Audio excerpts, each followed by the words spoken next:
Hello friends, welcome back my YouTube channel. दोस्तों, आज की क्लास में हम लोग सीखने वाले हैं अपने डीएलएड सेकंड सेमेस्टर का मॉडल पेपर नंबर 2 होगा। ठीक है ना भाई। पहले मॉडल पेपर हम लोग डिस्कस कर चुके हैं, जिसमें दोस्तों 5 नंबर जो हमारा प्रश्न था उसमें हमने 1 के स्थान पर हमने सब कुछ सही किया था, बट थोड़ा सा जल्दी में हमने वहाँ पर 2 एकम 2 की जगह पर 1 लिख दिया था। बस इतनी गलती हो गई थी, तो वो आप समझ सकते हो। ठीक है ना भाई। तो आज की वीडियो में फिर से आपके लिए 18 क्वेश्चन लेकर आया हूँ। सारे क्वेश्चन हम लोग डिस्कस करेंगे। ठीक है ना भाई। तो वीडियो को पूरा अंत तक वॉच करना। जो चीज़ें समझ में नहीं आएंगी वो मैं बहरहाल आएंगी सब कुछ चीज़ें समझ में, क्योंकि मैं बहुत अच्छे से एक्सप्लेन करने की कोशिश करूँगा। फिर भी अगर कोई डाउट रह जाता है तो नेक्स्ट वीडियो में मैं आपको बता दूँगा। कई साथी हमारे कमेंट कर रहे हैं कि सर ये क्वेश्चन है, ये क्वेश्चन है। दोस्तों, मैं सारे क्वेश्चन करा दूंगा। अब मॉडल पेपर मैंने कराना स्टार्ट किया है। जिनके जो भी प्रश्न हैं वो सारे प्रश्न मैं सॉल्व करा दूंगा, उसमें कोई दिक्कत की बात नहीं है। तो वीडियो स्टार्ट करते हैं। देखते हैं, इधर हमारे 5 जो हैं बहुविकल्पी प्रश्न लिखे हैं। जैसा कि सभी को पता 5 हमारे बहुविकल्पी प्रश्न आते हैं। तो इन क्वेश्चनों से शुरुआत करेंगे, फिर बाकी के क्वेश्चन हम लोग एक एक करके सॉल्व करेंगे। पहला प्रश्न है हमारा, निम्न में से परिमेय संख्या है। 4 ऑप्शन दिए गए हैं, -2, √4, √3 और πr। इनमें से आपको परिमेय संख्या बतानी है। देखो भाई, परिमेय संख्या -2 हो नहीं सकती, कट गई। देखो परिमेय संख्या होती क्या है? ऐसी संख्या जिसको p/q के रूप में लिख सकें और q कभी 0 के बराबर नहीं होता है, यही परिमेय संख्या होती है ना। मैंने आपको प्राकृतिक पूर्ण परिमेय संख्या वाले लेक्चर में बताया भी था। तो आप यहाँ पर देखो कि √3 इसको हम 1/p/q के रूप में नहीं लिख सकते, -2 इसको भी नहीं लिख सकते हैं। अगर मैं बात करूँ तो 2 ऑप्शन आपके कट गए, 2 ऑप्शन बचे आपके √4 और 1 ऑप्शन बचा आपका πr। √4 का मतलब दोस्तों क्या होता है? इसको हम यह भी तो कह सकते हैं 2 × 2। अब 2 का एक पेयर बन गया तो 2 हम बाहर ले आएंगे, इसके नीचे बटे 1 मान के हम परिमेय संख्या बना सकते हैं। लेकिन कुछ लोग सोच रहे होंगे कि सर πr का मान 22/7 होता है, इससे ये परिमेय संख्या होगी। लेकिन यही सबसे ज़्यादा कन्फ्यूज़न है। ये 22/7 एक परिमेय संख्या होती है। जो πr का मान होता है, πr का मान, यह एक परिमेय संख्या होती। लेकिन अगर πr की बात कर लें तो यह परिमेय संख्या नहीं होती है। तो पहले का राइट आंसर कौन हो जाएगा? √4 हो जाएगा। √4 हो जाएगा पहले का सही जवाब। दूसरा प्रश्न दोस्तों लिखा है, ऑप्शन नहीं दिए गए हैं या दिए गए हैं ऑप्शन, आप देखो और बताओ क्या उत्तर आएगा। दिया गया एक वर्ग का परिमाप 124 सेंटीमीटर है, तो आपको वर्ग की भुजा बताना है। वर्ग का परिमाप दिया गया है और आपको क्या बताना है? वर्ग की भुजा बताना। इसमें तो सिंपल फार्मूला लग रहा, मैंने आपको बताया भी है कि वर्ग का परिमाप क्या होता है। बोलो जरा भाई, वर्ग का परिमाप। तो वर्ग का परिमाप भाई 4 गुणे भुजा होता है ना, 4 गुणे भुजा होता है। और इसके बराबर आपको परिमाप चूंकि दिया गया, कितना दिया गया? 124। तो 124 यहाँ भुजा निकालना है, 4 गुणे में उधर चले जाएगा तो बटे में। तो हम भुजा बराबर दोस्तों क्या कह सकते हैं? 124 और बटे में आपका 4 हो जाएगा। 4 से काटेंगे, 4 × 12, 4 एकम 4, 31। 31 कौन सा ऑप्शन भाई? ऑप्शन नंबर ए बिल्कुल राइट है। 31 आपका सही जवाब हो जाएगा। वो भी सेंटीमीटर, क्योंकि यहाँ पर सेंटीमीटर परिमाप था, तो सेंटीमीटर 31 सेंटीमीटर आपका उत्तर आ जाएगा। कोई दिक्कत नहीं किसी भी साथी को, बिल्कुल आसान सा प्रश्न था। तीसरा प्रश्न देखिए क्या कह रहा है। यह कह रहा है कि त्रिभुज का आधार दिया गया 10 सेंटीमीटर और ऊंचाई दिया गया 5 सेंटीमीटर, क्षेत्रफल आपको ज्ञात करना है। हमने दोस्तों आपको बिल्कुल एक चीज़ क्लियर कर दी थी कि अगर किसी त्रिभुज का आपको बेस यानी कि आधार, अगर आधार दिया है और हाइट दिया है, तो आप वहाँ पर त्रिभुज का कौन सा फार्मूला लगाओगे? राइट एंगल ट्रायंगल वाला, 1/2 गुणे बेस गुणे हाइट। बेस दोस्तों आधार कितना दिया गया? 10, तो मैंने आधार 10 लिख लिया। सेंटीमीटर तो सेंटीमीटर। हाइट कितनी? 5, तो 5 लिख लिया। अब क्षेत्रफल बताना, तो क्षेत्रफल का फार्मूला क्या होता है? 1/2 गुणे बेस गुणे में हाइट, यही ना होता सर। तो अब यहाँ से आप रखोगे 1/2 गुणे बेस कितना है? 10, तो मैंने लिख दिया 10 मल्टीप्लाई हाइट कितनी है? 5, तो मैंने 5 लिख दिया। अब 2 से काटेंगे तो 5 बार में 5 पंजे क्या हो जाएगा? 25 आ जाएगा। अब कुछ साथियों को यहाँ पर यूनिट लिखने में प्रॉब्लम होती है। सिंपल सी बात समझो भाई, ये सेंटीमीटर में है, ये भी सेंटीमीटर में क्वेश्चन में दिया गया, और सेंटीमीटर गुणे सेंटीमीटर क्या हो जाता है, सेंटीमीटर की पावर 2 हो जाता। अगर 3 बार होता सेंटीमीटर तो उसकी पावर 3 हो जाता, अगर 4 बार होता सेंटीमीटर तो उसकी पावर सेंटीमीटर की पावर 4 हो जाता, यानी 25 सेंटीमीटर स्क्वायर आपका जवाब आएगा क्वेश्चन नंबर 3 का सही जवाब। ठीक है ना भाई, क्वेश्चन नंबर 3 का सही जवाब क्या आएगा, 25 सेंटीमीटर स्क्वायर। क्लियर? चलो भाई, यहाँ तक बात समझ गए होंगे सभी साथी। अगला देखेंगे क्वेश्चन नंबर कौन सा हो जाएगा भाई, 4। क्वेश्चन नंबर 4 दोस्तों थोड़ा सा मैंने हट के लिया है, क्योंकि बीजीय व्यंजकों का भी आपको लासा मासा पता होना चाहिए कि हम कैसे निकाल सकते हैं। देखो आपके सामने क्वेश्चन नंबर 4, इसको दोस्तों थोड़ा अच्छे से समझना। ये है 4x की पावर 2 और y की पावर 2, ये है, और क्या है आपका 2x की पावर 3 और y की पावर 3। इसका आपको क्या बताना है दोस्तों, मासा बताना है। मासा का मतलब महत्तम समापवर्तक, मासा बताना है। तो बात सुनो जरा, जब भी कभी मासा का मतलब दोस्तों क्या होता है, HCF, और मैंने आपको बता रखा है जब भी कभी आप हाईएस्ट कॉमन फैक्टर निकालोगे, मतलब मासा निकालोगे, तो आप क्या लोगे, छोटी पावर लोगे। आप क्या लोगे सर, छोटी पावर लोगे, छोटी घात लेते हो ना। तो आप इसको क्या कह सकते हो, 4x स्क्वायर को क्या कह सकते हो, इसको कह सकते हो 2 का square multiply x square multiply y square, यही ना कह सकते हो दोस्तों। हाँ ठीक है भाई, तो इसको क्या कह सकते हो, ये 2, क्योंकि यहाँ पर कुछ पावर नहीं बनेगी, 2 की पावर कहाँ बन जाएगी, और x क्यूब कह सकते हो मल्टीप्लाई वाई क्यूब कह सकते हो। अब आपको क्या निकालना है सर, माशा निकालना है। क्वेश्चन में मेंशन है माशा निकालिए, महत्तम समापवर्तक। तो आप सबसे छोटी पावर लोगे। देखो 2 यहाँ पर है, 2 की पावर 1 यहाँ पर है, 2 की पावर 2, तो छोटी पावर कौन सी है सर, 2 की पावर 2 छोटी है कि 2 की पावर 1 छोटी है। तो आप फटाफट बताओ, मैं माशा लिख रहा हूँ। आप कहोगे सर 2 की पावर 1 छोटी है, मैंने लिख लिया। x की पावर 3 बड़ी छोटी है कि x की पावर 2 छोटी है, x की पावर 3 छोटी है कि x की पावर 2 छोटी है। तो आप कहोगे सर x की पावर 2 छोटी है, तो x की पावर 2 ले लिया। y की पावर 3 छोटी है कि y की पावर 2 छोटी है, बताओ y की पावर 3 छोटी कि y की पावर 2, तो आप कहोगे सर y की पावर 2 छोटी है। ये आपका क्या आ जाएगा, महत्तम समापवर्तक आ जाएगा।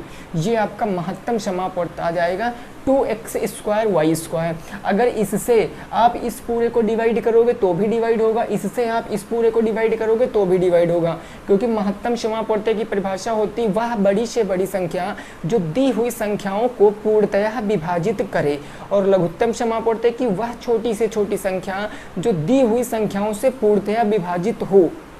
2 ही अंतर होते लासा मासा में, लासा में छोटी संख्या होती है यानी छोटी से छोटी परिभाषा में, और वो विभाजित होती हैं, और यहाँ पर माशा में बड़ी से बड़ी संख्या होती है और ये विभाजित करती है। ओके ना, चलो नेक्स्ट 5 नंबर क्वेश्चन देखिए भाई और बताइए क्या आंसर आएगा। क्वेश्चन नंबर 5 दोस्तों देखो और बताओ क्या उत्तर आएगा। क्वेश्चन नंबर 5, क्वेश्चन नंबर 5 है, एक वृत्त का त्रिज्या 7 सेंटीमीटर है, परिधि आपको ज्ञात करना है। देखो भाई नॉर्मल सा प्रश्न है, सर्किल, आपको सर्किल, भाई देखो सर्किल हमारा ऐसे बनता है ना, हमने बताया था सर्किल, और ये आपका सेंटर होता है, ये सेंटर, और रेडियस क्या होती है कि सेंटर से त्रिज्या तक की दूरी आपकी क्या होती है, रेडियस, सॉरी सेंटर से परिधि तक की दूरी आपकी त्रिज्या होती।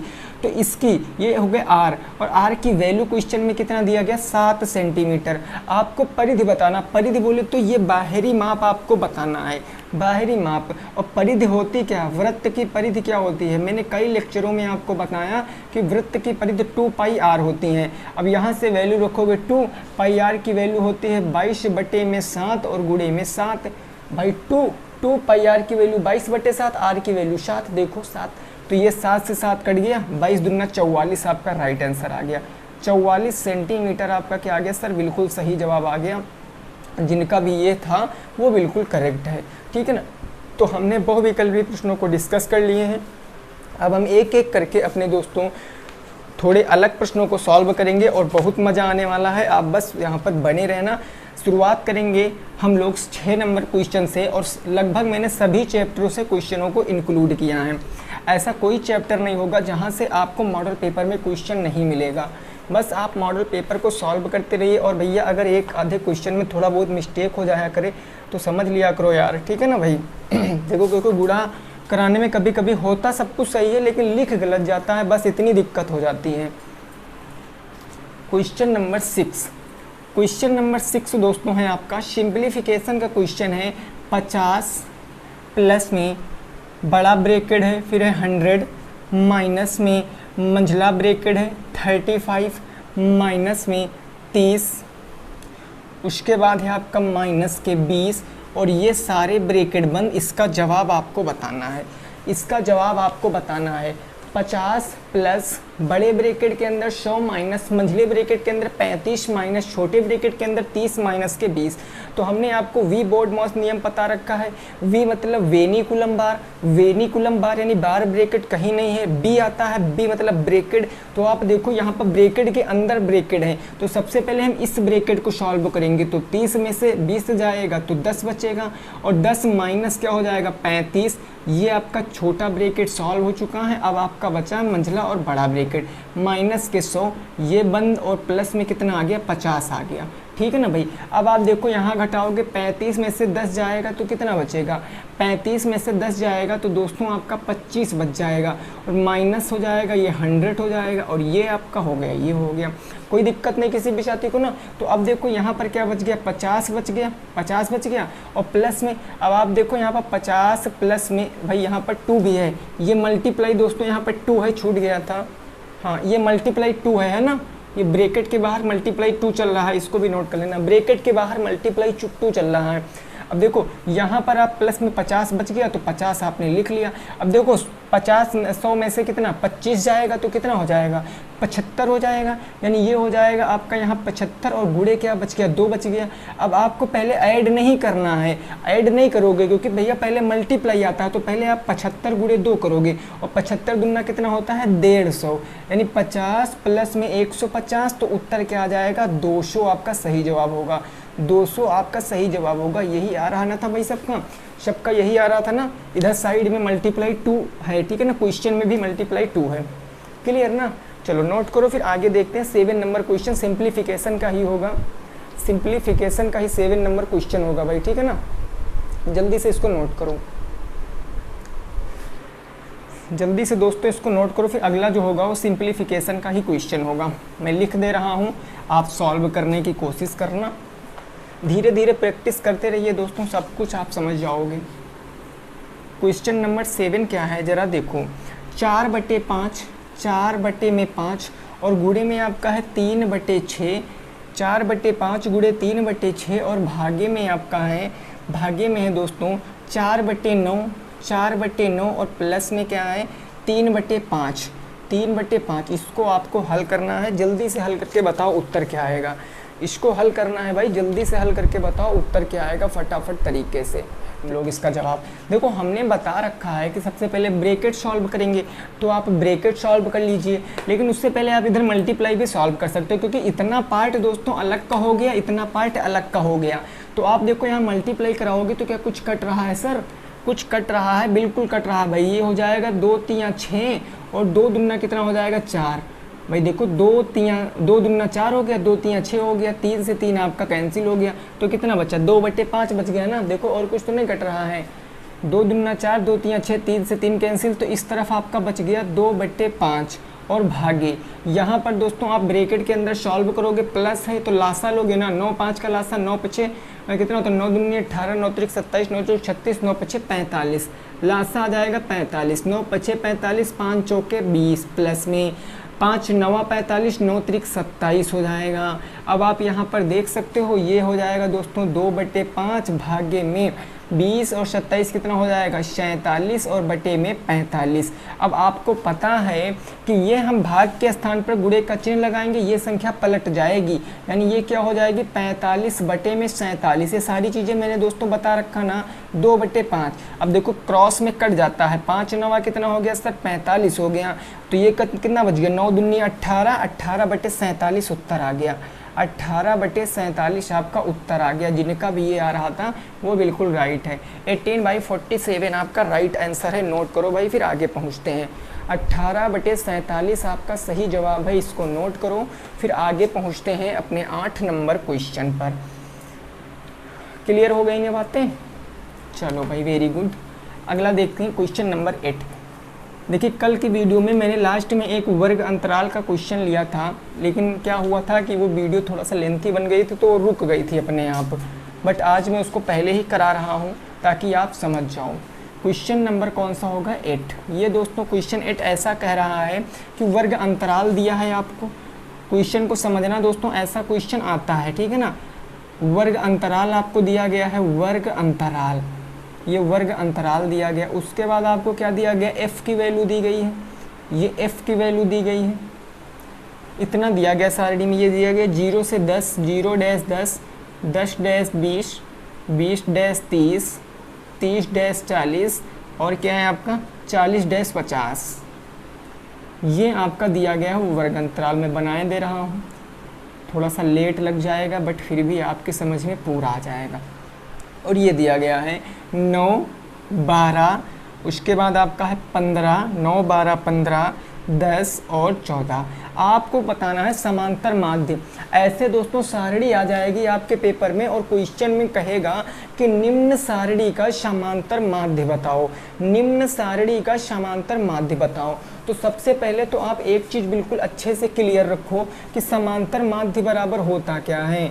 समांतर माध्य बराबर होता क्या है ये आपने अगर पढ़ा होगा तो वेरी गुड भाई। ये होता है सिग्मा एफ एक्स अपान सिग्मा एफ, ये होता है सिग्मा एफ एक्स अपान सिग्मा एफ। ये सिग्मा सिग्मा का मतलब कुछ नहीं होता, ये केवल लिखा हुआ होता है, ये काट भी सकते हो, इसका कोई रोल नहीं होता, बट ये फार्मूले में होता है। तो देखो आपको f की वैल्यू दी गई है, क्वेश्चन में आपको f की वैल्यू दी गई ना, तो आपको x की वैल्यू पता है तो आप यहाँ पर क्या लगा सकते हो। आपको fx तो पता नहीं तो x आपको निकालना पड़ेगा। x को बोलते हैं दोस्तों हिंदी में मध्यांक, मध्यांक हमको निकालना पड़ेगा। तो मध्यांक के लिए हम एक सारणी इसमें अलग से ऐड कर लेंगे। हम एक सारणी अलग से ऐड करेंगे तो हमारा क्या निकलेगा? x निकलेगा। क्या निकलेगा दोस्तों? हमारा x, यहाँ से x निकलेगा, इसको हम मध्यांक बोलते हैं। और ये मध्यांक निकलता क्या है जरा समझ लो।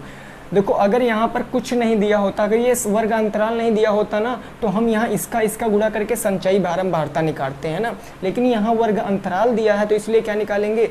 हमेशा जो वर्ग अंतराल दिया है उसको ऐड करके अगर 2 से डिवाइड करोगे तो मध्यांक आ जाएगा। 10/2 यानी मध्यांक कितना आएगा? 5 आएगा भाई। 0, 10, 10 और 0 को जोड़ोगे 10, 2 से भाग करोगे तो 5, यानी मध्यांक कितना आ जाएगा? 5।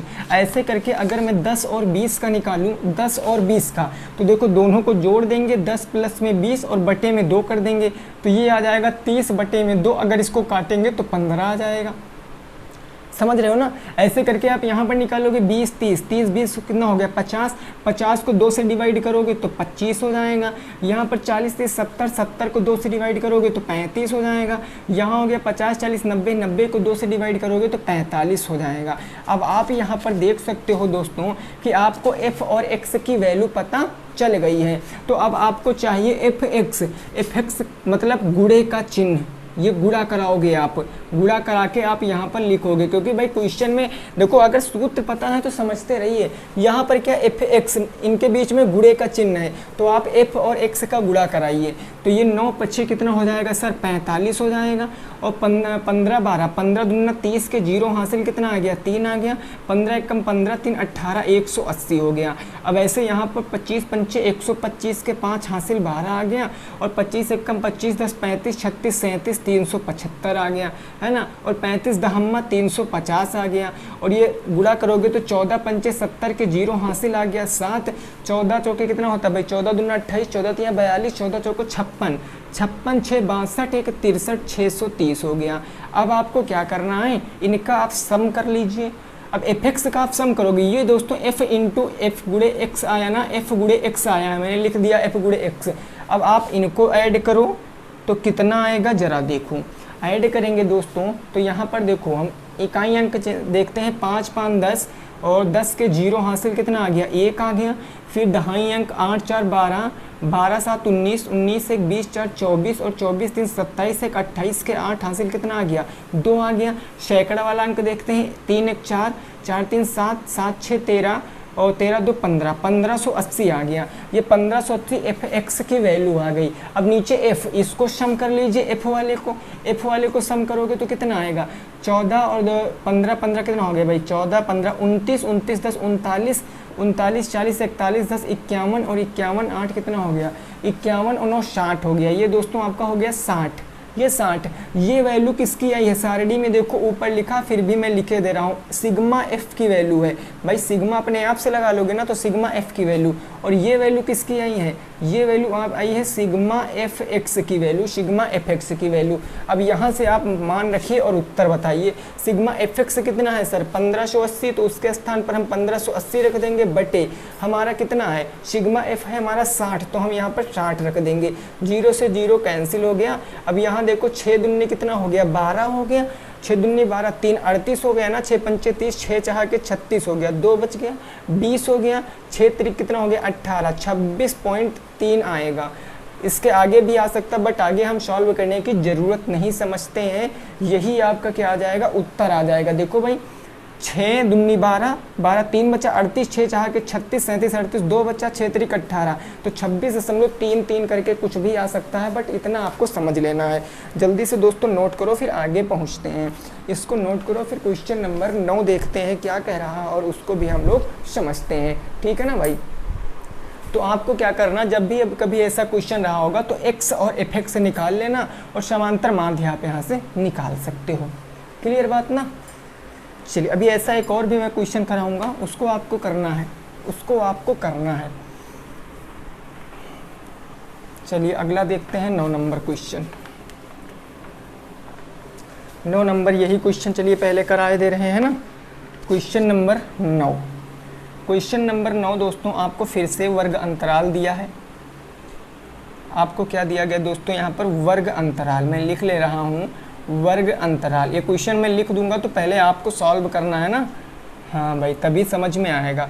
वर्ग अंतराल आपको दिया गया 16 से 25, हाँ न 10 से 25, 10 से 25, ये हो गया पहला वर्ग अंतराल। दूसरा है आपका 25 से 40, 25 से 40 ये दूसरा हो गया आपका। और तीसरा है आपका 40 से 55, 40 डैश कितना है 55, ये हो गया। और चौथा दोस्तों आपका है 55 से 70, ये है 55 से 70, ठीक है ना, ये 55 से 70। और आपको बारंबारता दी गई है विद्यार्थियों की संख्या, सॉरी बारंबारता नहीं है, ये है विद्यार्थियों की संख्या, विद्यार्थियों की संख्या कुछ भी लिखा हो सकता है, इसका मतलब ये दोस्तों एफ होता है, बारंबारता इसको बोलते हैं। ये हमारा है 2 3 7 6, 2 3 7 और 6। आपको समांतर माध्य बताना है, आपको समांतर माध्य बताना है इस क्वेश्चन का भी। तो देखो भाई समांतर माध्य बराबर सिग्मा एफ एक्स अपान सिग्मा एफ, अभी बोला ना, तो हम यहाँ से एक्स की वैल्यू निकालेंगे। हम सबसे पहले एक सारणी बना लेते हैं जिसमें हम एक्स की वैल्यू निकालेंगे, है ना। तो हम यहाँ से एक सारणी बना के एक्स की वैल्यू निकालेंगे, फिर एक सारणी हमें और बनाना पड़ेगा जिसमें हम एफ एक्स से निकालेंगे, सर निकालेंगे ना। तो हम यहाँ क्या कर देंगे, एफ इंटू एक्स कर देंगे, एफ एक्स कर देंगे। मैं एक्स यहाँ पर बनाए दे रहा हूँ। अब एक्स कैसे निकलता हमारा, जो 2 वर्ग अंतराल है इन दोनों को जोड़कर 2 से भाग करके, तो देखो 10 प्लस में 25 भागे 2 हो जाएगा, 25 10 35, 35 भागे 2 17 दूना 34 1 35, 17.5 आ जाएगा, तो 17.5 आ गया।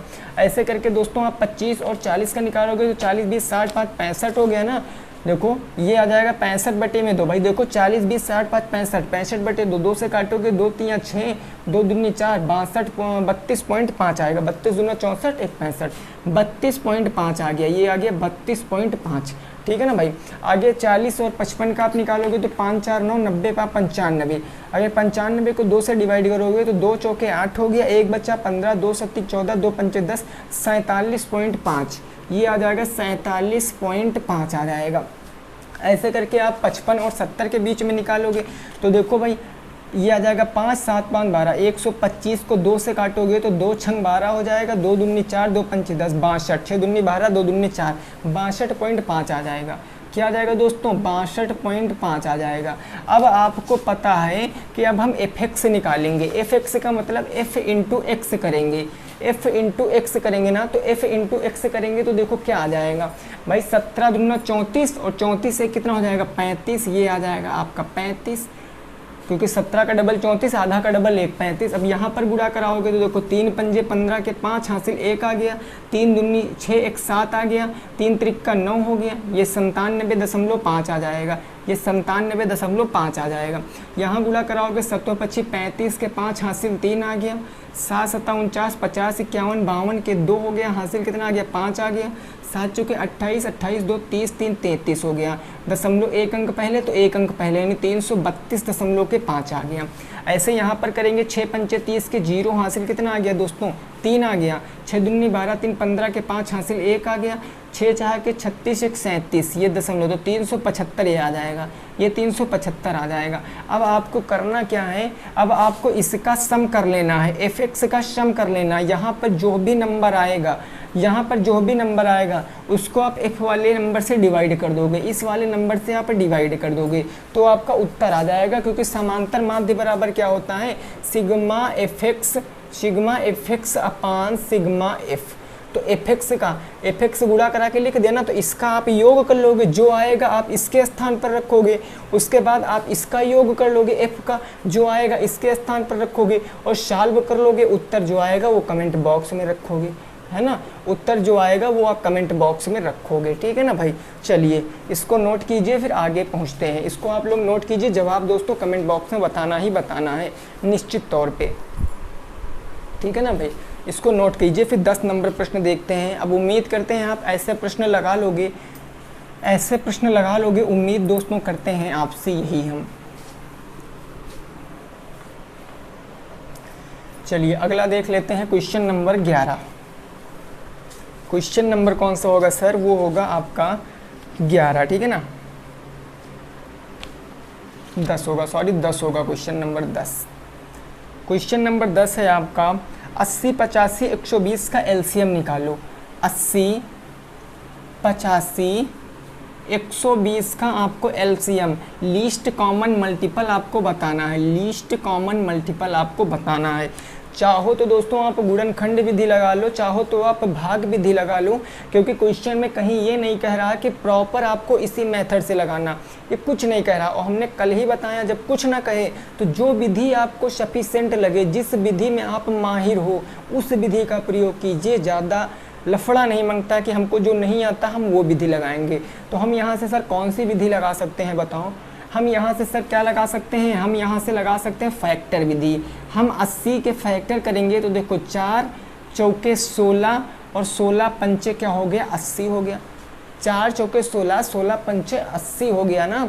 ऐसे हम दोस्तों यहाँ से 85 के गुणनखंड कर लेंगे, तो 85 का केवल एक ही गुणनखंड होगा 17 पचे 85, 17 पचे 85। ऐसे हम 120 के अगर गुणनखंड करेंगे तो देखो 120 के क्या होगा 4 4 तियाँ 12 और 12 पंचे 60, 60 दुना 120, 4 तियाँ 12 12 पंचे 60 और 60 दुना 120, ये फैक्टर हैं। तो फैक्टर करने के बाद आप निकाल लोगे यहाँ पर ना, आप निकाल लोगे 4 की उच्चतम घात यहाँ पर ले लोगे आप, 4 की उच्चतम घात, या आप इसको ऐसे न समझ पाओ तो आप इसको ऐसे कह सकते हो। देखो इसमें तो कोई छेड़खानी करनी नहीं, लेकिन इसमें आप 4 को 2 गुणे 2 कह सकते हो, 4 को 2 गुणे 2, और इस 4 को आप 2 गुणे 2 कह सकते हो ना। तो और 5 बचा तो 5 को आप ऐसे लिख सकते हो गया ना। ऐसे करके आप यहाँ पे 4 को 2 गुणे 2 लिख सकते हो। भाई मैं हर एक चीज़ आपको बता रहा हूँ, ठीक है ना।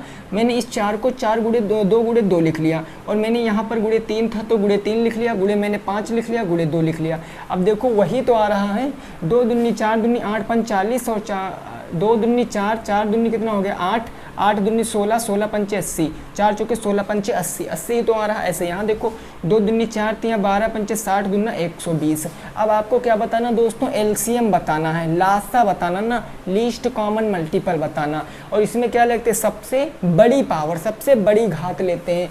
तो आप देखो यहाँ पर 2 कितनी बार आया, यहाँ पर 2 आया 4 बार, और यहाँ पर 2 कितनी बार आया 2 बार, यहाँ पर 3 1 बार, यहाँ पर 3 बार, यहाँ पर आया 4 बार, यहाँ पर आया। तो कौन सी घात लेंगे, 2 की पावर 4 सबसे बड़ी होगी, तो 2 को मैंने 4 बार लिख लिया। ऐसे आप पावर के रूप में भी लिख सकते हो, लिख लिया ना।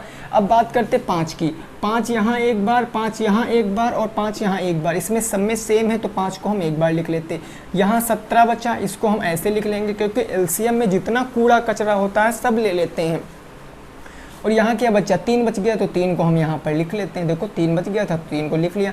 अब इन सब का मल्टीप्लाई करा लो भाई। देखो 17 यहाँ 51 हो जाएगा, इसके स्थान पर आपका 51 सबसे लास्ट में हो जाएगा मल्टीप्लाई। 2 दूनी 4, दूनी 8, दूनी 16 और 16 पंचे 80 हो गया, 80 गुणे 51। तो अब यहाँ से आप गुणा करा सकते हो भाई। 8 एकम 8 हो गया और 8 पंच 40 हो गया। ये कितना हो गया 40 और ये 1 आपका हो गया 40, 81 आपका आएगा। ठीक है ना, ये कितना आ गया 51। 17 तिया कितना होता है दोस्तों 51 होता है और 17 पचे 85 होता है। एक बार मल्टीप्लाई करा लेते हैं। हमें लग रहा भाई कहीं गलत हो रहा है क्योंकि एक लास्ट में विषम संख्या आ गई है। फिर से हम देख लेते हैं मल्टीप्लाई कराने में।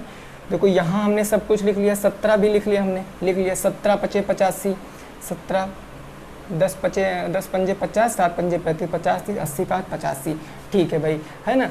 अब देखो अगर आपको यहाँ पर थोड़ा सा मिस्टेक लग रही है, देखो 17 तिया कितना हो गया 51 मैंने लिख लिया, 5 तो ये 5 दूनी 10, 10 दूनी 20, 20 दूना 40, 40 दूना 80, 80 गुणे के 51, 80 गुणे के 51। ये तो हमारा सही जा रहा है, बट हम इसको एक बार भाग विधि से भी लगा के चेक कर लेते हैं। 80 हो जाएगा, 85 हो जाएगा और 120 हो जाएगा। 80 85 120। अब इसको हम 5 से काट सकते हैं। 16 पंचे 80 हो जाएगा, 17 पचे 85 हो जाएगा, 5 दूनी 10, 5 चौके 20 24 हो जाएगा। अब इसको काटेंगे तो 4 चौके 16 हो जाएगा, 17 कटेगा नहीं, 4 छंग 24 हो जाएगा। 2 से काट लेते हैं, 2 दूनी दोस्तों 4 हो जाएगा, ये 17 हो जाएगा, 2 तिया कितना हो जाएगा 6 हो जाएगा। फिर 2 से काट लेते हैं, 2 1 कम 2, 17 कटेगा नहीं, 3 कटेगा नहीं, तो ये 17 3 तो अपने आप से कटेंगे, तो इनको ऐसे लिख लेंगे। तो हमारा यहाँ से एलसीएम क्या आने वाला है चेक कर लेते हैं एक समय। 17 3 आ जाएगा, 17 गुणे 3 गुणे 2 2 2 बार आएगा, तो गुणे 2 गुणे 2, उसके बाद क्या आएगा 4 गुणे 5, 4 गुणे का 5। तो यहाँ से आप देखिए कितना आ रहा है भाई। देखो 5 चौके 20, 20 दूना 40, 40 दूना 80 और 80 17 3 51, 51 मल्टीप्लाई 80। ठीक है ना भाई। क्वेश्चन के अकॉर्डिंग तो भाई इतना ही आंसर आना चाहिए, जो यहाँ आ रहा वही यहाँ आएगा। लेकिन इसमें दिक्कत ये फंस रही है कि ये डिवाइड तो होगा नहीं भाई, ये डिवाइड तो होगा नहीं, क्योंकि आप गुणा कराओगे तो 0 आ जाएगा। सॉरी, डिवाइड हो जाएगा भाई। देखो डिवाइड हो जाएगा, 8 एकम 8 हो जाएगा, 8 पंच 40 हो जाएगा, 40 80 आ जाएगा। 8 पंच 40 और 80 एकम 80, 40 80 आपका उत्तर आएगा। ठीक है ना, गलत मल्टीप्लाई करा लेते हैं यहाँ, तो कहते हैं 40 80 आ जाएगा। ठीक है ना भाई, ये आपका उत्तर हो जाएगा 40 80। लेकिन फिर भी मैंने बता दिया, आपका प्रॉफिट हो गया होगा। मैंने गुणनखंड विधि भी बता दिया, भाग विधि भी बता दिया, दोनों समझ चुके हो गए आप। नोट करो भाई, फिर आगे पहुँचते हैं ना। नोट करो दोस्तों, फिर आगे पहुँचते हैं, देखते हैं आगे कौन सा क्वेश्चन होगा। 11 नंबर। ओके चलो भाई, 11 नंबर क्वेश्चन देखेंगे। यहाँ तक की बात में किसी भी साथी को कोई दिक्कत परेशानी तो नहीं हो रही है भाई। देखिए लाइव तो भाई चलता नहीं है, अगर लाइव चलता है तो हम पूछ सकते हैं आपसे कि कोई परेशानी दिक्कत, उसको हम रिपीट कर सकते हैं। और एक बार अगर वीडियो बन गई तो फिर उसको हम एडिट भी तो नहीं कर सकते, बस उसका एक ही उपाय होता है, उसको प्राइवेट करो अगर गलत हो जाता तो। ठीक है ना, तो कमेंट के थ्रू ही हम लोग बात कर सकते हैं। अगर कोई क्वेश्चन गलत है तो हम उसको आपको बता सकते हैं, हाँ यहाँ पर मिस्टेक हुई, या आपको कोई परेशानी है तो आप कमेंट के थ्रू हमसे पूछ सकते हो। तो वो सब चीज़ें आप कमेंट करके ही पूछना। क्वेश्चन नंबर दोस्तों 11 क्या कह रहा है, ये कह रहा है 25 75 125, 25 75 125 का गुणनखंड विधि से माशा बताओ। गुणनखंड विधि से माशा आपको ज्ञात करना है, HCF आपको बताना है, हाईएस्ट कॉमन फैक्टर, जिसको हिंदी में क्या बोलते हैं, महत्तम समापवर्तक, यानी माशा आपको बताना है। 25 75 125 का गुणनखंड विधि से माशा आपको बताना है। तो गुणनखंड विधि सर क्या होती है, इसके फैक्टर करेंगे भाई। हम 25 के फैक्टर करेंगे, हम 75 के फैक्टर करेंगे, हम 125 के फैक्टर करेंगे। तो 25 क्या होता है, 5 पंजे 25। ये क्या होता है दोस्तों, 5 तिया 15, 15 पचे 75, या हम इसको सही क्रम में लिख लें, 5 पंजे 25 तिया 75। और ये कितना आ जाएगा, 5 पंजे 25 पंजे 125 आ जाएगा ना। तो यहाँ से हम कह सकते हैं सर 5 की पावर 2 आ रहा है, यहाँ से कह सकते हैं 5 की पावर 2 गुणे 3 आ रहा है, यहाँ से कह सकते हैं मैं 5 की पावर 3 आ रहा है। हमें बताना क्या sir, highest common multiple, highest common factor में क्या लेते हैं, सबसे छोटी पावर लेते हैं। बताया ना, सबसे छोटी पावर लेते हैं, सबसे छोटी वो भी जो सब में हो, जो सबके फैक्टर में हो। आप देखो 5 यहाँ पर, 5 यहाँ पर, 5 यहाँ पर, 5 की सबसे छोटी पावर कौन सी है? 5 की सबसे छोटी पावर 2 है। तो HCF हमारा क्या होगा? 5 की सबसे छोटी पावर 2। अब कुछ तो मिल नहीं रहा, 3 है इसमें, लेकिन बाकियों में 3 नहीं है, तो हम HCF निकाल लें। इसलिए HCF में हमको कूड़े करकट की ज़रूरत नहीं होती है। तो 5 की पावर 2 का मतलब 25 आपके क्वेश्चन का सही जवाब होगा। 25 आपके क्वेश्चन का सही जवाब होगा। दोस्तों नोट करो, फिर आगे पहुँचते हैं, है ना। इसको नोट करो, फिर आगे पहुँचते हैं। आगे देखते हैं हमारा कौन सा क्वेश्चन होगा। क्लियर बात ना? बिल्कुल सिंपल सा क्वेश्चन था। और दोस्तों सिंपल प्रश्न ही आएंगे, ज़्यादा डिफ़िकल्ट प्रश्न नहीं आएंगे। अगर आप समझ रहे हो क्वेश्चन में कैसे कैसे चीज़ें होंगी, तो फिर आप सारे प्रश्न कर लोगे। देख लेना, बस आप रेगुलर बने रहो बस हमारे साथ। क्वेश्चन नंबर दोस्तों 12 क्या कह रहा है? ये कह रहा है एक समद्विबाहु त्रिभुज का आधार, एक समद्विबाहु त्रिभुज का आधार, एक समद्विबाहु त्रिभुज का आधार 12 सेंटीमीटर और दोस्तों क्या है? आधार से इसकी ऊंचाई 9 सेंटीमीटर है, और आधार से इसकी ऊंचाई 9 सेंटीमीटर है। कितने सेंटीमीटर है दोस्तों? ऊंचाई 9 सेंटीमीटर है। क्वेश्चन कह रहा है कि त्रिभुज का क्षेत्रफल बताओ, त्रिभुज का क्षेत्रफल बताओ। यह प्रश्न है आपका। और याद रखना, इस प्रश्न को हम लगाएंगे, इसमें थोड़ा सा चीज़ें हमको हो सकता है निकालनी पड़ जाएं, लेकिन फिर भी हम इसको यहाँ पर लगाएंगे। ठीक है ना भाई? तो आप फटाफट तरीके से बताओ क्या हो जाएगा उत्तर, जल्दी से बताओ क्या हो जाएगा। आधार 12 सेंटीमीटर है, आधार से इसकी ऊंचाई कितनी है? 9 सेंटीमीटर है। तो त्रिभुज का क्षेत्रफल आपको बताना है। देखो समद्विबाहु त्रिभुज दोस्तों बनता कैसे है? समद्विबाहु त्रिभुज कैसे बनता है भाई? ऐसे मैंने मान लिया हमारा कोई समद्विबाहु त्रिभुज। समद्वि का बाहु का मतलब जिसकी 2 भुजाएं बराबर हो, मैंने बता रखा ना। तो मैं मान लूँ इसका नाम ये A है, ये B है और ये C है। A, B और C हो जाएगा। तो कहने का मतलब दोस्तों क्या होगा पता है? ये एक भुजा, कौन से? आधार, ये आधार हो गया ना। आधार कितना दिया गया? 12 सेंटीमीटर दिया गया। आधार 12 सेंटीमीटर दिया गया, और कहा गया कि आधार से ऊंचाई 9 सेंटीमीटर। आधार से ये ऊंचाई आपकी कितनी है? 9 सेंटीमीटर है। इसकी लंबाई कितनी है सर? 9 सेंटीमीटर है। अब एक बात देखो कि समद्विबाहु त्रिभुज का हम क्षेत्रफल कैसे निकाल सकते हैं? भाई देखो समद्विबाहु त्रिभुज का क्षेत्रफल निकालने के लिए आप यहाँ पर देखो 2 राइट एंगल ट्रायंगल बन रहे हैं। एक तो ये बन रहा है सर, और एक ये बन रहा। अगर आप बाहर निकालोगे, अगर आप इनका क्षेत्रफल निकाल लो और ऐड कर दो, तो समद्विबाहु त्रिभुज का क्षेत्रफल निकल आएगा कि नहीं निकल आएगा? बोलो भाई।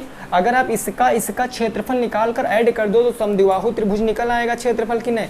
आप देखो यहाँ पर दोस्तों क्या है? ये 90 डिग्री, ये 90 अंश का यह भी कोण है, और 90 अंश का यह भी कोण, यानी कि ये भी 90 अंश का कोण, ये भी 90 अंश का कोण। तो इसके सामने की भुजा ये कर्ण हो जाएगी। ये क्या हो जाएगी? कर्ण। और इसकी लंबाई हमें पता नहीं, ये 12 थी, ये टोटल 12 थी, और ये लंब है। ए से लंब डाले हो तो 6 ये बचेगी, 6 ये बचेगी भाई, 6 ये बचेगी और 6 ये भी तो बचेगी ना। और ये कितना है आपकी? 9 है। तो 9 तो ये आपके दोनों में कॉमन है, ये 9 दोनों में कॉमन है। उसके बाद हम यहाँ पर क्या निकालेंगे? तिरछी ऊंचाई निकालेंगे। बोलो, तिरछी ऊंचाई की कोई ज़रूरत है? नहीं है सर, क्योंकि ऊंचाई और हाइट बेस क्या होता है? यही का तो मल्टीप्लाई होता है। यानी क्षेत्रफल क्या हो जाएगा दोस्तों? क्षेत्रफल क्या हो जाएगा जरा बताओ? क्षेत्रफल होता है समकोण त्रिभुज का 1/2 बेस इंटू के हाइट। तो देखो 1/2 बेस कितना है? बेस भाई बताओ 9, सॉरी बेस है आपका 6, तो बेस हमारा 6, और हाइट कितनी है? 9, तो 9 2 3 6, और 9 त्रिक कितना हो जाएगा? 27 हो जाएगा। 9 त्रिक 27। ऐसे करके अगर एक बार आप और निकालोगे तो 1/2 गुणे का बेस गुणे का हाइट, यानी ये क्या हो जाएगा? 1/2 गुणे बेस कितना है? बेस देखो आप 6, तो 6 फिर से रखोगे आप, हाइट 9 रखोगे, तो 2 3 6 और 9 त्रिक 27, 27 मिलकर कितना हो जाएगा? 54 हो जाएगा। 54, वो भी किसमें? सेंटीमीटर है ना, तो सेंटीमीटर स्क्वायर में जवाब आ जाएगा। अच्छा, क्या यहाँ पर आप एक चीज़ समझ पाए हो? जो समकोण त्रिभुज का क्षेत्रफल होता है वही समद्विबाहु त्रिभुज का क्षेत्रफल यहाँ पर हम लगा सकते थे, क्योंकि हमको इस साइड से कोई मतलब नहीं है, इस साइड से हमें कोई मतलब नहीं, क्योंकि ये दोनों तो आपस में बराबर ही बराबर होंगी, समद्विबाहु है तो ये दोनों आपस में बराबर हो जाएंगी, होंगी भाई साहब की नहीं होंगी। तो ये बताओ हम डायरेक्ट यहाँ पर निकाल लेते हैं, ये आपका लंब है भाई, बेस आपको दिया गया, देखो क्वेश्चन में आधार दिया गया था 12 और हाइट दी गई थी 9, तो सीधे हम निकाल लेते हैं 1/2 गुणे 12 गुणे के 9, तो 2 छंग 12 9 छक 54 सेंटीमीटर स्क्वायर, यहाँ से डायरेक्ट आ जाता। तो डायरेक्ट, लेकिन चीज़ों को आपको समझाने के लिए मैंने 2 बार में बता दिया, एक बार मैंने एक त्रिभुज का क्षेत्रफल निकाल लिया और दूसरी बार में मैंने दूसरे त्रिभुज का क्षेत्रफल निकाल लिया, अब इन दोनों को मैंने सम कर दिया तो उत्तर 54 सेंटीमीटर स्क्वायर आ गया। तो इसका जवाब 44 सेंटीमीटर स्क्वायर हो जाएगा। किसी को कोई दिक्कत परेशानी, या डायरेक्ट आप निकाल लेते। अगर यहीं पर ये ऊंचाई न दी होकर ये आपकी एक साइडें दी होती, ये दोनों साइडें दी होती, ऊंचाई न देता, तो हम राइट एंगल ट्रायंगल से पाइथागोरस प्रमेय से अपना लंब स्क्वायर और कर्ण स्क्वायर आधार स्क्वायर से हम क्या निकाल लेते, ऊंचाई निकाल लेते, फिर हम यही फार्मूला लगा के उत्तर बता देते। ठीक है ना। अभी आगे कई सारे क्वेश्चन मैं आपको कराने वाला हूँ ऐसे, तो नोट करो, फिर आगे पहुँचते हैं। इसको नोट करो भाई, फिर आगे देखते हैं इसी का जो है नेक्स्ट क्वेश्चन होगा, है ना। और उसमें थोड़ा सा आप नई चीज़ सीखोगे, 13 नंबर क्वेश्चन में थोड़ा सा नई चीज़ सीखोगे, लेकिन आप चाहो तो लगा सकते हो ऐसे भी। मैंने इसीलिए ये मेथड यहाँ पर बता दिया कि आप नेक्स्ट जो मैं बताऊँगा क्वेश्चन उसमें भी आप फॉलो करा सकते हो। बस थोड़ा सा समझते रहिए दोस्तों, चीज़ों को हमारे साथ सीखते रहिए और क्वेश्चन को नोट करते रहिए। ठीक है ना भाई। क्वेश्चन नंबर कौन सा होगा सर? 13 होगा। क्वेश्चन नंबर 13 क्या कह रहा है? ये कह रहा है एक समद्विबाहु त्रिभुज समकोण त्रिभुज का क्षेत्रफल, एक समद्विबाहु समकोण त्रिभुज का क्षेत्रफल, समकोण त्रिभुज का क्षेत्रफल, समद्विबाहु समकोण त्रिभुज का क्षेत्रफल कितना है? 36 है, 36 सेंटीमीटर स्क्वायर है, 36 सेंटीमीटर स्क्वायर है। इसका आधार ज्ञात कीजिए, इसका आधार आपको बताना है, इसका आधार आपको बताना है। आधार बताओ। देखिए लैंग्वेज समझिए क्वेश्चन की, बस क्वेश्चन की लैंग्वेज समझिए, बाकी कुछ भी नहीं है दोस्तों। Language is a most important role, language बहुत महत्वपूर्ण रोल अदा करती है क्वेश्चन में। लैंग्वेज समझ गए सब कुछ सीख गए। देखो क्वेश्चन कह रहा है सर कि जो समद्विबाहु त्रिभुज है, त्रिभुज तो समद्विबाहु है लेकिन समकोण भी है, मतलब एक कोण 90 अंश का होगा, एक कोण 90 अंश का होगा। तो अगर मैं समकोण त्रिभुज बनाऊं, मान लिया हमारा समकोण त्रिभुज ये हो गया, तो आप जानते ये भुजा तो आपकी बराबर हो नहीं सकती क्योंकि ये तो सबसे बड़ी होगी। तो ये क्वेश्चन कह रहा समद्विबाहु मतलब ये भुजा और ये भुजा आपस में इक्वल होंगी, ये भुजा और ये भुजा आपस में बराबर हो जाएंगी, है ना भाई? होंगी कि नहीं होंगी भाई? खुद से बताओ, होंगी ना? अच्छा ठीक है। अब क्वेश्चन क्या कह रहा है कि समकोण त्रिभुज का क्षेत्रफल 36 सेंटीमीटर है।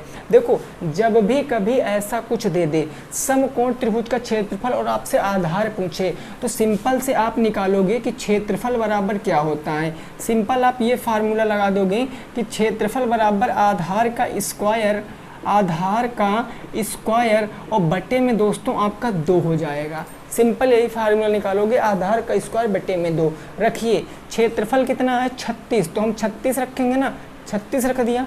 और बराबर के आधार हमें नहीं पता तो हमने बेस मान लिया, बेस का स्क्वायर होगा और बटे में क्या हो जाएगा? 2 हो जाएगा।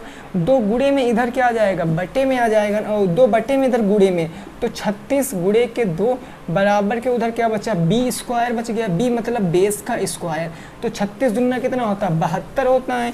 यानी मैं कह सकता हूँ बी इस बराबर √72 कह सकता हूँ, बी बराबर में √72 कह सकता हूँ। तो बी बराबर मैं इसको ऐसे तोड़ भी सकता हूँ, 36 दूना 72, 36 दूना 72 और 36 का मतलब 6 हम बाहर ले आएंगे भाई। आप ऐसे भी समझ सकते हो, 36 को मैं 6 × 6 × 2, 6 चाह के 36 दूना 72, एक जोड़ा बन रहा तो सर इसको बाहर ले आएंगे 6। अब 2 का पेयर नहीं बना और जिसका जोड़ा नहीं बनता उसको रूट में धर देते हैं। 6√2 सेंटीमीटर आंसर है। 6√2 सेंटीमीटर क्या है? आपका जवाब है, नोट कर सकते हो। 6√2 सेंटीमीटर क्या हो जाएगा? आपका जवाब हो जाएगा। आप नोट कर सकते हो, फिर हम आगे पहुंचेंगे। ठीक है ना भाई, जल्दी से नोट कर लीजिए, फिर आगे पहुंचेंगे। आप चाहते तो इसको उस तरीके से भी लगा सकते थे। देखो कैसे, आप यहाँ पर एक समद्विबाहु त्रिभुज बना लेते, एक समद्विबाहु ऐसे करके एक त्रिभुज बना लेते, यहाँ से आप लंब डालते, यहाँ से आप लंब डालते, और आपकी दो साइडें बराबर थी ना भाई। आप मान लिया हमारी ये साइड बराबर है, दो साइडें बराबर नहीं, एक ये ए है और ये ए पूरी थी, तो ये a/2 हो जाएगी और ये a/2 हो जाएगी। तो आप पाइथागोरस प्रमेय से इसका निकाल लेते कर्ण, इसका कर्ण निकाल लेते, तो यही फार्मूला निकल कर आता।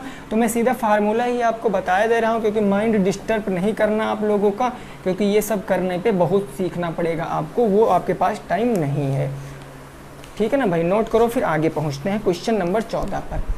इसको नोट करो, फिर क्वेश्चन नंबर 14 पे पहुंचते हैं, उसको जरा समझ लेते हैं। क्लियर? कोई दिक्कत नहीं होगी, यहाँ तक किसी भी छात्र को समझ पाए होंगे हर एक चीज।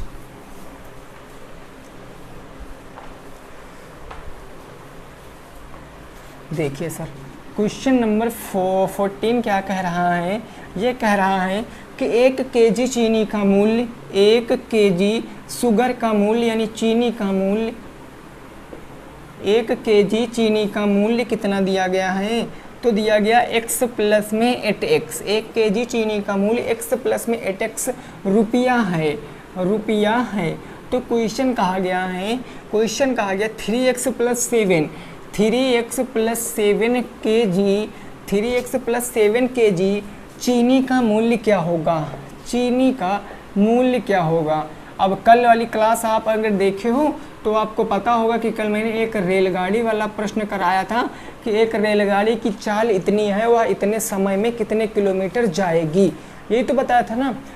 बस दोस्तों देखिए, सब डेली लाइफ में प्रयोग होने वाले क्वेश्चन हैं। आप ऐसे रिलेट कर सकते हो कि 1 kg चीनी आपकी अगर 10 रुपए की है, रुपए में बात करते हैं, बीजी व्यंजक में नहीं, रुपए में बात करते। 1 kg चीनी आपकी 10 रुपए है, 10 रुपए की है, तो मैं आपसे पूछूं 10 kg चीनी कितने की हो जाएगी? तो आप कहोगे सर 10 × 10 यानी कि 100 रुपए की हो जाएगी। मैं सिंपल बात ये कह रहा हूँ, यहाँ पर हमें क्या कराना पड़ेगा सर? मल्टीप्लाई कराना पड़ेगा, क्योंकि जब कभी हमें एक यूनिट की चीज़ मालूम होती, एक यूनिट का प्राइस पता होता है, तो कितने भी यूनिट का पता करना हो हम उसको मल्टीप्लाई करा देते हैं। तो जब हमें 1 kg चीनी का मूल्य पता है कि x प्लस 8x है, तो हमें पता क्या करना है? 3x प्लस 7 kg चीनी का मूल्य। हम यहाँ पर क्वेश्चन लिखेंगे कि 1 kg शुगर का मूल्य क्या है, शुगर का प्राइस वो कितना है दोस्तों? x प्लस में 8x। तो हमसे कितना पूछे है? 3x प्लस में 7, तो हम क्या कहेंगे? तो 3x प्लस में 7y, 3x प्लस में 7y, सॉरी 3x प्लस में 7 kg का मूल्य क्या होगा? kg का मूल्य तो आप मल्टीप्लाई करा के बता सकते हो कि मूल्य क्या होगा भाई। 1 kg का ये है तो x प्लस में क्या हो जाएगा? 18x, और इसका गुणा करा दोगे आप किससे? 3x प्लस के 7 से, 3x प्लस के 7 से। तो आपको गुणा कराना तो पता ही है, पहले आप गुणा इससे कराओगे, फिर इसी का इससे कराओगे, फिर इसका गुणा आप इससे कराओगे, इसी का गुणा इससे कराओगे। तो चलिए गुणा करते हैं।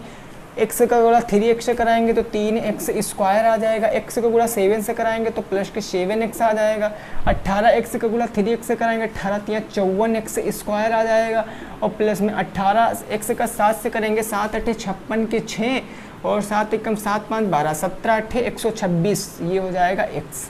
18 7 126 होता है ना, 7 × 8 = 56 के 6 5, 7 × 7 5 12, 126x। अब देखो आप घातों को घटते क्रम में लिख दी। सबसे पहले आप यहाँ लिखोगे 54x स्क्वायर, प्लस में आप लिख सकते हो 3x स्क्वायर, और प्लस में आप लिख सकते हो 126x प्लस में 7x।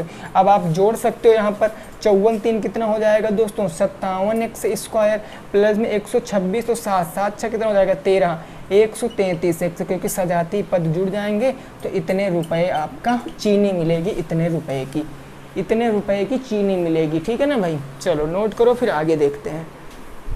नोट करो भाई, फिर आगे देखते हैं आगे क्या कह रहा है क्वेश्चन नंबर 15। क्वेश्चन नंबर 15 क्या कह रहा है उसको भी हम लोग डिस्कस करने वाले हैं। ठीक है ना भाई? ये बात क्लियर सबकी समझ में आ चुकी होगी।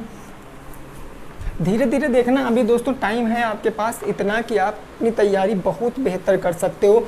बस भटकने की ज़रूरत नहीं है, बस आपको बिल्कुल भटकने की ज़रूरत नहीं है। अगला क्वेश्चन नंबर दोस्तों 15 क्या कह रहा है, ज़रा इसको समझिए। ये कह रहा है कि यदि x माइनस के 1/x बराबर कितना दिया गया है भाई, 4/5 दिया गया। तो आपसे पूछे है x² प्लस के 1/x² का मान, इसका मान पूछे। और कल बिल्कुल डिट्टो ऐसा क्वेश्चन मैंने कराया था और ऐसा क्वेश्चन आपको पेपर में भी देखने को मिलेगा। यहाँ पर यूनिट चेंज हो जाएगी बस, हो सकता है इसका मान दे दे, इसका मान पूछ ले, कोई फ़र्क नहीं पड़ने वाला है दोस्तों, याद रखना कोई फ़र्क नहीं पड़ेगा। तो आप क्या कर सकते हो, इसका स्क्वायर कर दोगे ना, तो आप इसका स्क्वायर x माइनस 1/x का होल स्क्वायर करोगे। तो आप इसका स्क्वायर करोगे तो ये हो जाएगा a² प्लस में b² प्लस में 2ab x/1/x होगा कि नहीं होगा। a² plus b² plus 2ab, x से x खत्म, 2 1 कम 2। और यहाँ पर देखो इसकी वैल्यू कितना दिया गया, 4/5, तो 4/5 इसका क्या कर लेंगे, स्क्वायर कर लेंगे। कर लिया सर, बराबर में x² प्लस के 1/x², और ये प्लस के क्या बच गया, 2 बच गया। अब यहाँ देखो 4 का स्क्वायर 16, 5 का स्क्वायर 25, 4 का स्क्वायर 16, 5 का स्क्वायर कितना हो गया सर, 25 हो गया। और यहाँ प्लस से इधर आ जाएगा, माइनस में 2 हो जाएगा, उस तरफ क्या बच जाएगा, x² प्लस के 1/x²। तो आप यहाँ देखो 25 दूना 50, 16 माइनस 50/25, 16 माइनस 50/25, ये समझ पा रहे होगे, कोई दिक्कत नहीं। देखो भाई 25 दूना 50, चाहे तो आप बटे 1 मानकर हर बराबर करा लीजिए। तो 1 को 25 बनाने के लिए 25 से गुणा कराओगे तो 25 से ऊपर भी हो जाएगा। 25 दूना 50, 16 माइनस 50/25, तो यहाँ पर घटाओगे 50 से अगर 16 घटा दोगे 50 है ना, तो 16 4 20 और 20 30 20 50, माइनस के 34/25 आपका उत्तर है। माइनस के 34/25 आपका उत्तर है, नोट कर सकते हो, माइनस के 34/25।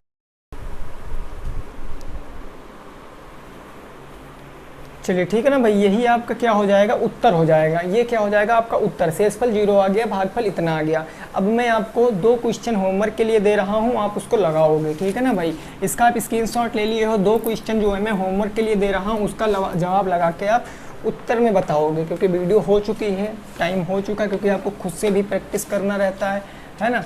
तो क्वेश्चन नंबर 17 आप देखिए, ये 17 नंबर क्वेश्चन कह रहा है दोस्तों क्या, ये क्वेश्चन 17 नंबर है। आपको कहाँ गया, ये देखो, x की पावर 4 प्लस में 3x के क्यूब प्लस में 2x² प्लस में x प्लस में 4 में x प्लस 1 से। एक तो ये आपका होमवर्क है, और दूसरा होमवर्क है आपका क्वेश्चन नंबर 18, वो है 7, 5, 2, 1, 6 की माध्यिका बताओ। ये दोनों आपके होमवर्क हैं, ये दोनों क्या है दोस्तों, आपके होमवर्क हैं। इसका जवाब आपको कहाँ बताना है सर, कमेंट बॉक्स में इनके जवाब बताना है। कहाँ बताना है, कमेंट बॉक्स में। वीडियो पसंद आई है तो दोस्तों लाइक करना है, शेयर करना है और कमेंट भी कर देना। अगर कोई दिक्कत होगी चैनल को सब्सक्राइब कर लेना अगर पहली बार आए हो तो मिलेंगे दोस्तों कल की क्लास में मॉडल पेपर नंबर 3 के साथ। तब तक के लिए सभी साथी रखेंगे अपना ख्याल। जय हिंद, जय भारत और वंदे मातरम।